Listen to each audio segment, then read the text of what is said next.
30 years of joyfulness. Hello, good afternoon, and welcome to the Midday News.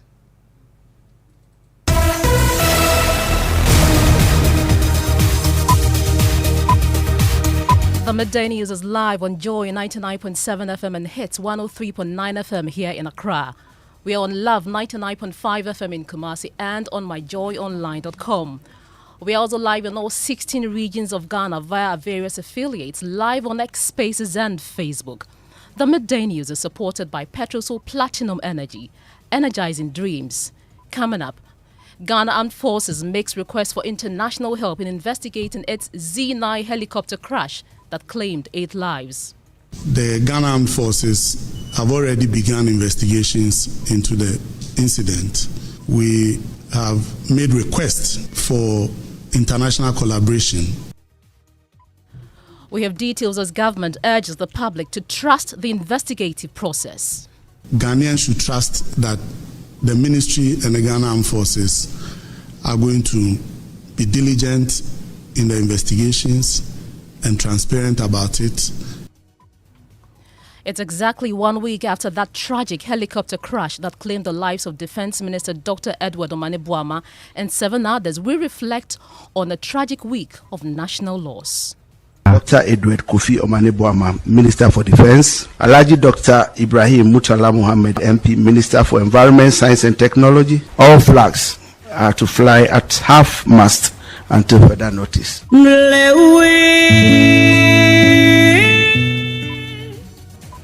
Also coming up in the bulletin, scores of NPP constituents, youth organizers and their deputies stormed the party's headquarters to pick nomination forms for the 2024 presidential candidate Dr. Bawumia ahead of the party's presidential primaries next year. We hear from the General Secretary who's calling for a clean campaign. We should be measured in our utterances. We should understand that no matter what, only one person can win. And therefore, if you use derogatory words against your opponent and even your candidate wins, it will be difficult to reach out to bring them on board. And in sports, the Member of Parliament for Old Tafo, Vincent Ekosifo, has criticized the Ghana Football Association following the extension of the term limits of its presidents. And later in the bulletin, Ghana Road Transport Coordinating Council demands safer roads following death of 16 young members of the Obogu Saviour Church in a crash on the Accra-Kumasi Highway.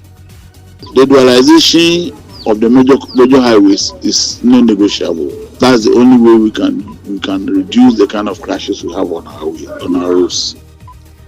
More, as it says, dualization of the Accra-Kumasi and Accra-Elubo highways and many other roads need immediate attention to reduce the spate of crashes. Pearl Ofori. This is Joy News, independent, fearless and credible.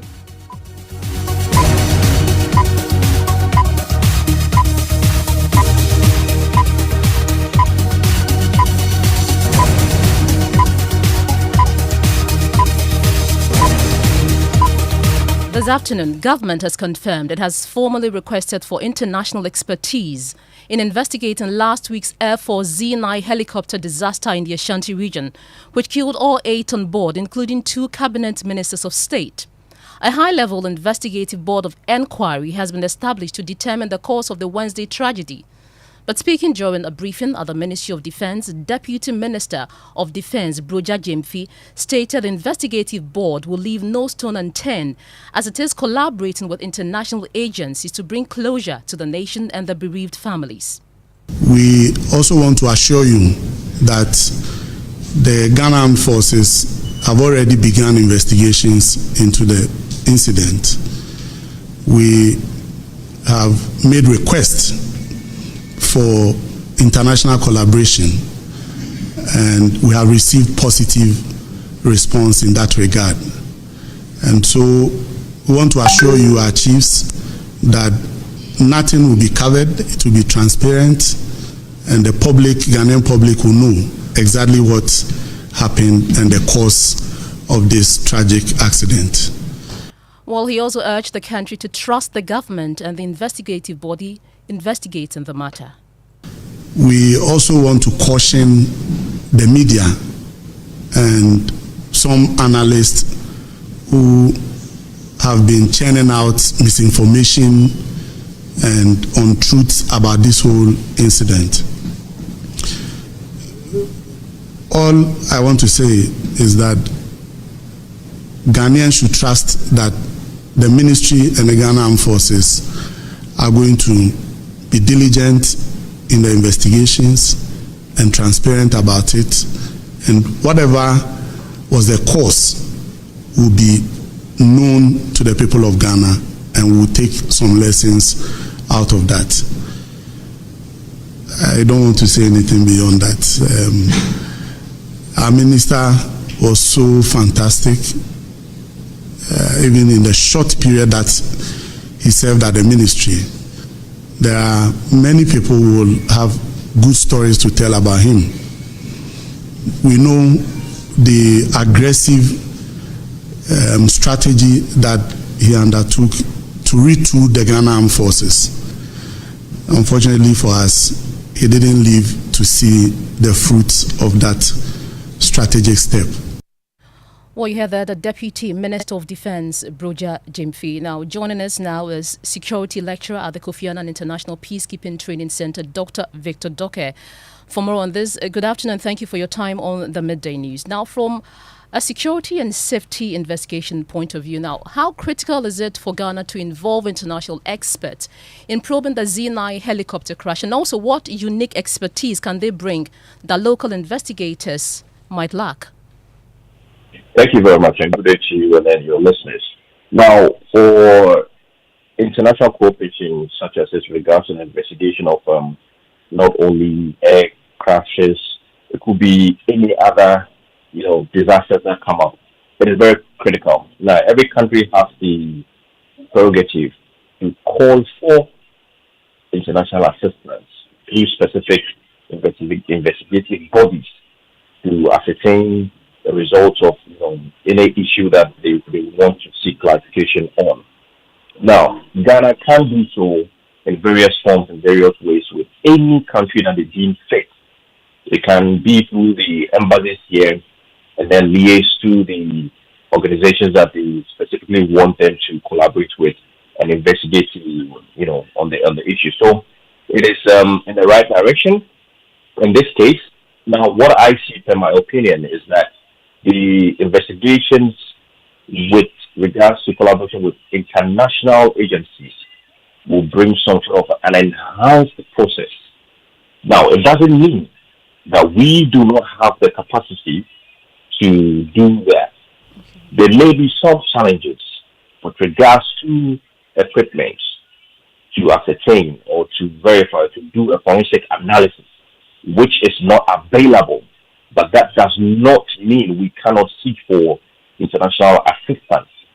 Seeking international assistance also would enable some level of high secrecy. Okay, the process will be kept in secrecy because we know that everything with regards to this crash has to be kept in secrecy until the final results come out, and even what will come out to the domain will not likely be the full report. Only some section of the reports that will come out. So in all, the partners that we're going to collaborate with will bring on board enhanced experience, equipment which we lack here. We also will learn one or two from them. But in all, the process is in the right direction, because whenever you realize that you need to obtain a result and you cannot because of challenges, you call for assistance. Of course, you said it's in the right direction, but also want to find out what measures should this investigative board of inquiry take to ensure transparency and also maintain public trust, especially given the high-profile nature of the victims involved. One, we need to depoliticize the whole issue. That's one of the measures that you do. How do you depoliticize it? You treat this issue as a national emergency and not politicizing. When the investigation is done, whoever, whether we find out that there was some human error, if there was some human error, steps will need to be taken, people will need to be sanctioned. Now, if this was a purely natural disaster, how do we go on from there to ensure that our leaders do not travel as a whole through what bad weather or whatnot. And then lastly, we need to look at how we attend to our operational equipment, i.e. the helis, the MOAs, or whatever. Do we need to have a national dialogue in that direction with regards to replacing them if investigations, come out that there were ills or challenges with regards to the aircraft, natural disasters that caused it, or there was a human error. So all these things will come up basically to determine the outcome. But most importantly, one of the measures that investigative bodies should take is one, being transparent, accountable. Whenever they need to relay information to the public, they should do so. But as I said, we shouldn't expect that every information will come out.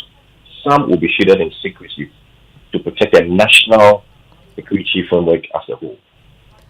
Dr. Victor Doka, Security Lecturer at the Kofi Annan International Peacekeeping Training Center, thank you for your time. We'll stay on this because retired Ghana Air Force officer, Wing Commander Patrick Nelson Sogbojo is urging the public to remain calm while the Ghana Armed Forces conducts its investigations. Only thing we can do is that Ghanaians should be patient. The black box will be taken to manufacturer. They will open and decode it, and the information will be sent to the operator. And even this sort of information is the confidential information. Whether the ministry decides to make it public, yes. But it's not 2-3 day affair. If you remember recently, there was a crash between a jetliner and a military helicopter in the States, in Hudson. Even in America, it took some time before the details came out. So let's have patience. Let the investigate body of inquiry, the opening of the black box, come down, and then we can deduce what happened. He had Wing Commander Patrick Nelson Sogbojo retired, and he spoke on the AM show. Now, it's been exactly 1 week since Ghana Armed Forces helicopter Z9 crashed in Adansi Ekrufum, killing 8 persons, including Defense Minister Dr. Edward Omane-Boamah, Environment Minister Alhaji Murtala Mohammed. They were on their way to Obuasi, where the government launched a responsible cooperative mining program to help address the illegal mining menace.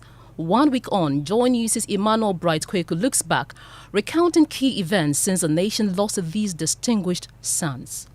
On that note, the Responsible Cooperative Mining and Skills Development Program has been launched. Kabor. It was supposed to be a normal day in Ghana with its citizens going about their daily duties. The government was ready in itself to launch one of its flagship programs, the Responsible Cooperative Mining and Skills Development Program in Obuasi, with various dignitaries in attendance. But only 12 hours into the day, the news broke. The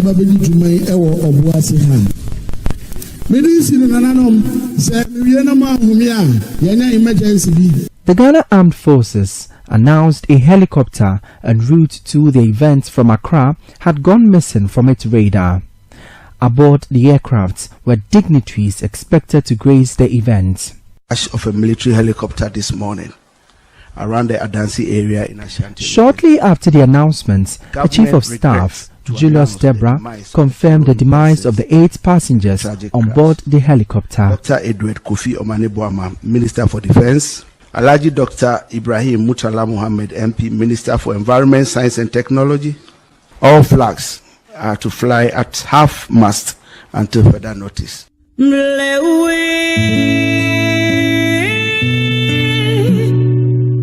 The news threw the country into a state of mourning. Ghana had lost 8 of its gallant men.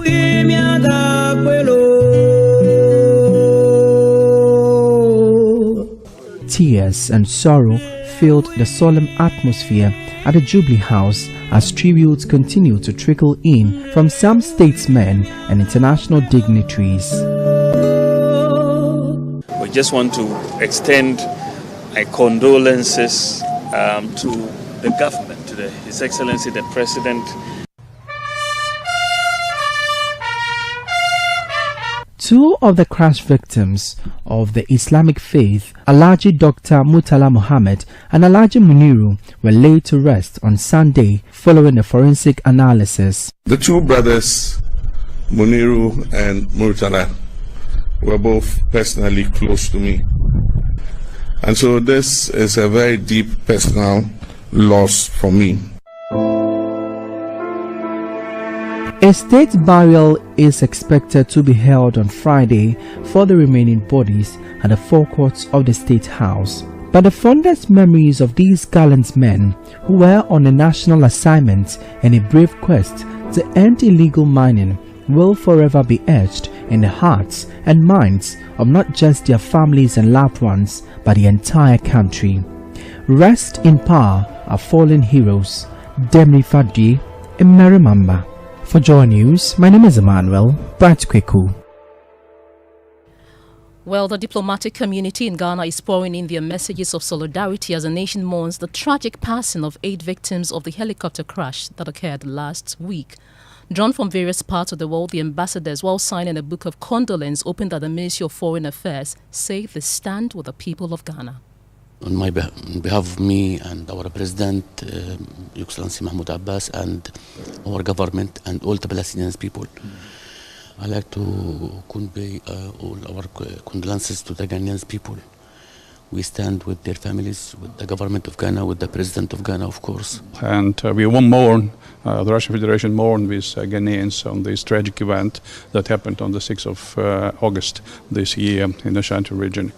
And we hope that this tragic events will make the Ghanaian nation stronger. And the spirits of the unity, we are confident that Ghana will go through this phase. We, the people of Kenya, especially the His Excellency President Ruto, the people of Kenya and the government of Kenya feels deeply the sorrow which the Ghanaian people and the government of Ghana and His Excellency John Dramani Mahama is going through during this tragic moment. These are fallen heroes, people who are on the line of duty, and we feel that this is a great loss for Ghana. So I brought forward the condolence on behalf of the Czech government and the Czech nation. Our collaboration with Ghana, of course, is very long-standing, and we mourn with Ghana in this very difficult moment. No, but I just expressed my sorrow, my grief, and my sincere condolences to everyone who knew the victims of this tragic incident and accident. You hear the members of the diplomatic community in Ghana. Now to politics.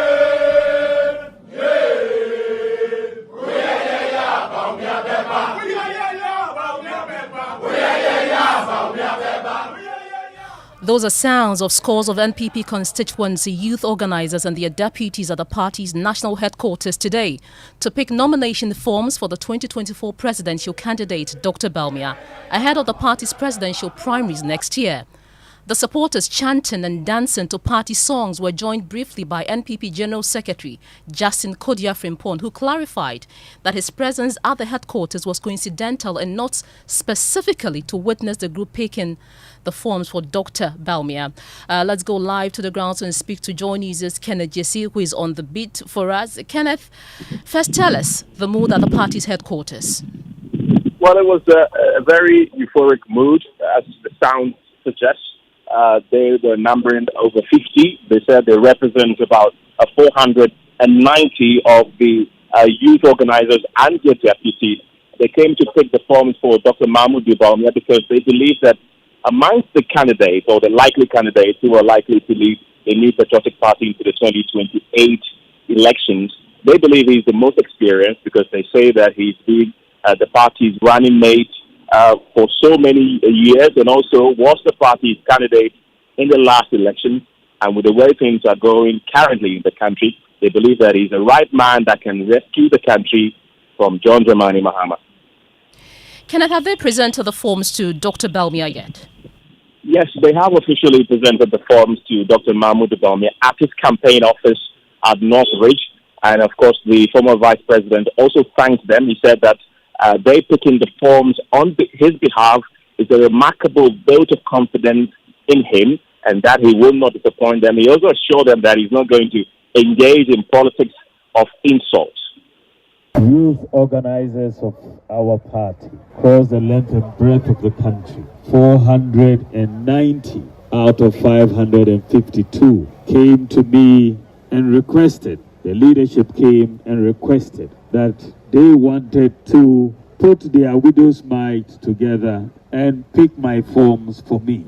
I agreed because that was a remarkable vote of confidence in me. And this morning, they have fulfilled that promise they made. And they have picked the forms from the headquarters and have delivered the forms to me today. The youth are a major asset for our party. They represent the future, and they are an asset not only for the party, but for the nation. And I want to thank them for this major vote of confidence.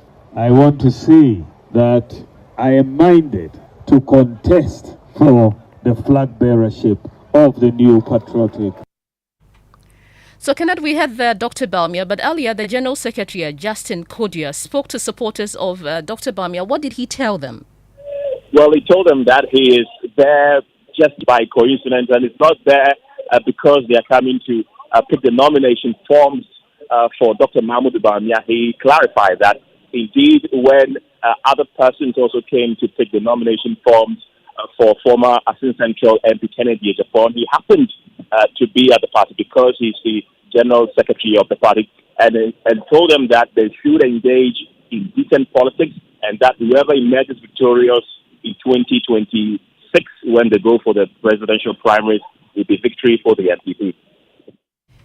My colleague Kenneth Jesse reporting from the NPP headquarters. You're listening to the Midday News. Still to come, Ghana Road Transport Coordinating Council demands safer roads following death of 16 young members of the Obogu Saviour Church in the crash on the Accra-Kumasi Highway. The dualization of the major highways is non-negotiable. That's the only way we can reduce the kind of crashes we have on our roads.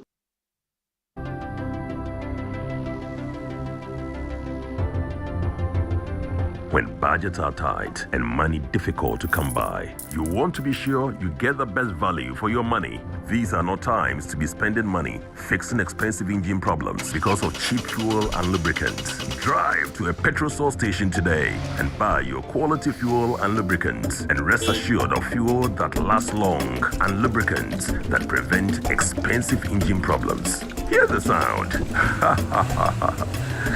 Petrosol, clean fuel in full quantity. When I wake up in the morning, I brush my teeth with Kale Charcoal toothpaste. This gives me confidence all day. Anytime you meet Amma, don't be surprised I smile showing my beautiful white teeth because I don't have cavity thanks to Kale Charcoal toothpaste for its natural charcoal properties. In fact, we are like twins. I can't go without my Kale Charcoal toothpaste. That be why I use Kale Charcoal toothpaste morning and night when I go bed safe. It make my teeth white when it come out every scent from my mouth inside. My confidence level they go up, so I show my 32 teeth all. Introducing the Kale Charcoal toothpaste, formulated with activated bamboo charcoal powder, ensures whiter teeth and removes bad breath. The strong natural property of the activated bamboo charcoal removes bacteria, absorbs surface stains on our teeth caused by coffee, wines, and tobacco. Welcome, Kale Charcoal toothpaste. Kale Charcoal toothpaste, Sankofa Yenchi. Kale, happy smile. This advert is FDA approved. Wherever you are, the game is nothing without you. It's on like never before this season. Every major league, every cup, every qualifier, the players, kudos, Semenyo, Iñaki, the goals, the emotions, and the bragging rights. It's all on SuperSport, available on DSTV and GoTV. Get your DSTV decoder at 89 cedis and GoTV decoder at 399 cedis. DSTV, your home of entertainment. entertainment. Go TV. Love it.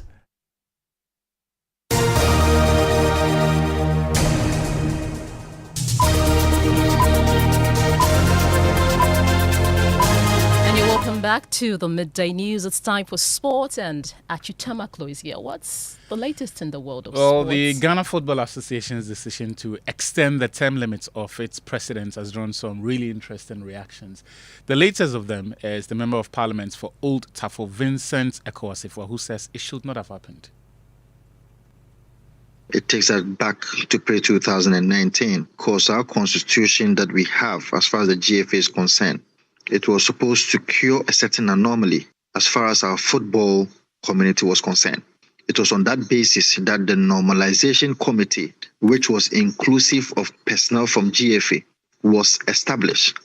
That normalization committee also adopted onto itself a GFA statute. In that statute, it stated clearly that the presidential term limit should be 2 terms. And so it beats my imagination how a Congress, just about 6-7 years down the lane, will now go back to the pre-2019 GFA statute. It is very embarrassing. It shouldn't have happened. You hear that Tamaklu there bringing us the latest in the world of sports. Now we can do more stories now. And the Ghana Road Transport Coordinating Council, GRTCC, is calling on the Ministry of Roads and Highways to ensure that the country's road network is improved to reduce the carnage on Ghana's roads. The GRTCC says dualization of the Accra-Kumasi and Accra-Ilubo highways and many other roads need immediate attention to reduce the spate of crashes. Now, 16 young members of the Obogu Saviour Church weeks ago died in a ghastly accident on the Accra-Kumasi highway. Now, my colleague Maxwell Agbagba joins me in the studio with details on that statement. What does it say, Maxwell? Yeah, it started by extending condolences to the families of the 8 gallant men we lost in that helicopter crash, and then urged government to do everything possible to unravel the cause of the crash to prevent any such occurrences in future. And then it's also extended condolences to the families of the 16 families and called on government to do more to reduce the carnage on our roads. We've been speaking to the General Secretary for the GRTCC, Yimano Lohine Yeboah. The road network is bad. The government should prioritize it and fix it. If it's not a total construction, at least they know the difficult areas that they can do something about it to kind of bring it to standard that can be usable. 2, the dualization of the major highways is non-negotiable. That's the only way we can reduce the kind of crashes we have on our roads. And if you say looking at specific interventions, yes, I mean we've said a couple of times we don't want a situation where we can't say that we are demanding 100% solution to all these problems. Of course, once effort is made that we see that efforts are being made to reduce the kind of challenges we have on our roads. Ideally we should have had lights all over the highways, but we can't have it. So just the road, do the proper road markings, and the potholes areas must be fixed. That's the only way we can say that we are working towards something. But if we leave it the way it is, we continue to complain every day and we will not have solution to the problem. So let's make specific effort to deal with these issues. I think that's the only way forward. And the Minister of Roads and Highways knows exactly what they can do. It's not within my power to prescribe exactly what they do, but they should know, they will know what exactly they have to do to get this in resolved. And it's time for what's trending on social media. Adobe Asari, it's here. Yes, Pearl. So the first thing on the trends is hashtag rent must be reduced. And it's very interesting because, Joy News recently just ended our Habitat series where we told so many stories of all these rent issues here and there. So many people have even tagged Noella's story. She told Bright's story of how he was calm just because he wanted a place to stay. So there's so many comments pouring in. So many people actually agree to the fact that rent must be reduced because it's difficult for the average Ghanaian to get a place. But Others also have certain concerns. They are saying that they wonder how. That's Charlotte. Charlotte says, this matter, I don't know how the government can intervene, because if a landlord decides to take whatever he wants and you can't pay, you leave, and whoever is ready to pay will pay. So I'm wondering how the government will have control over this. However, I support the reduction of the rent. So many people are supporting the reduction of the rent. Now, another, I don't know if I should call it interesting thing trending, is that the age restriction for visiting adults content sites have been it's become stricter, right? So now you have to verify that you are 18. At first it was free, so even people underage could go and watch the content, but now it's been made stricter, so traffic there has reduced. And it's something that people are also concerned about. So these are some of the things trending on social And I think media. that's a good one. Adobia, thank you so much for bringing us what's trending on social media. And that's how we end the Midday News. My name is Ofori. Good afternoon.